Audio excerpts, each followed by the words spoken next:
Саламатсыңарбы балдар? Бүгүн силер менен биз сүйлөм мүчөлөрү жөнүндө тема менен таанышабыз. Сүйлөм мүчөлөрү баш жана айкындооч мүчөлөр болуп бөлүнөт. Баш мүчөлөр булар жана баяндооч болуп эсептелет. Ал эми айкындооч мүчөлөрү аныктооч, толуктооч, бышыктооч милдеттерин аткарат. Бүгүн биз силер менен ошол баш мүчөлөрдүн ичинен эмне кызмат аткарары жөнүндө түшүнүк алабыз.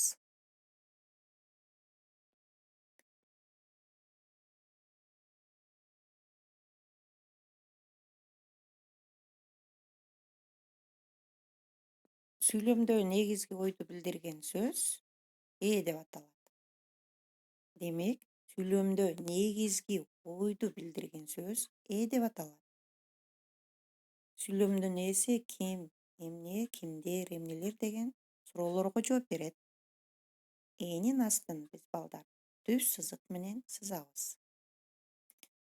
Мисалдарга көз салалы балдар. Биринчи мисалы сүйлөмүбүздү окуйлу. Мени менен чогуу бирге окуйбуз. Китеп билим булагы. Суроо беребиз. Эмне билим булагы экен балдар? Китеп. Эгер китепти көптүк түргө айландырганда китептер болот. Анда сурообуз эмнелер билим булагы болуп калат. Экинчи сүйлөмдү чогуу окуйбуз. Биз китеп менен дүйнөнү тааныйбыз. Суроо беребиз балдар. Ким китеп менен дүйнөнү таанышат? Биз. Үчүнчү мисалыбызды карайлы.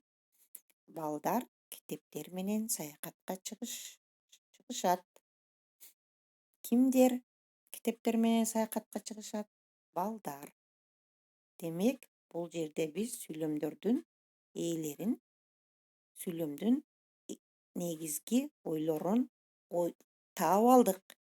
Демек, билим булагы бул эмне болот экен? Китеп жөнүндө болуп жатат.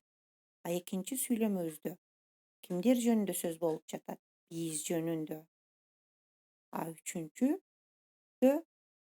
сүйлөмүбүздө кимдер жөнүндө? Балдар жөнүндө болуп жатат. Сүйлөмдүн ээсинин асты түз сызык менен сызылат. Анда эмесе балдар? Өзүбүздү текшерип алабыз. Сүйлөмдүн баш мүчөлөрү кайсылар?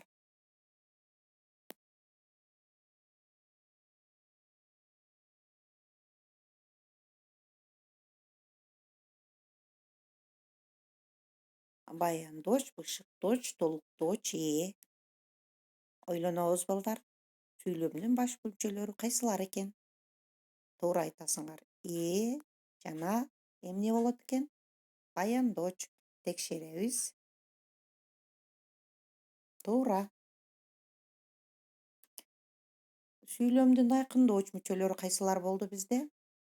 Толуктооч, аныктооч жана бышыктооч. Туура айтасыңар. Текшеребиз. Туура.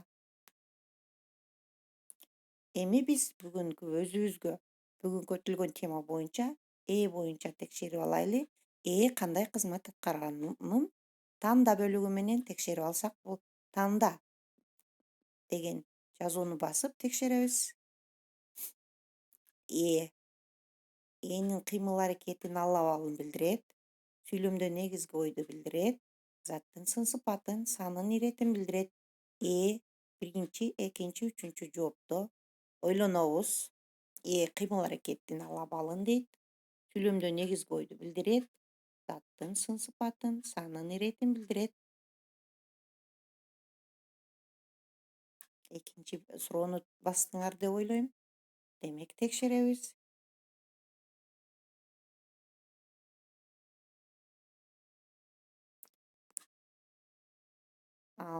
Балдар, демек силердин сурооңор туура.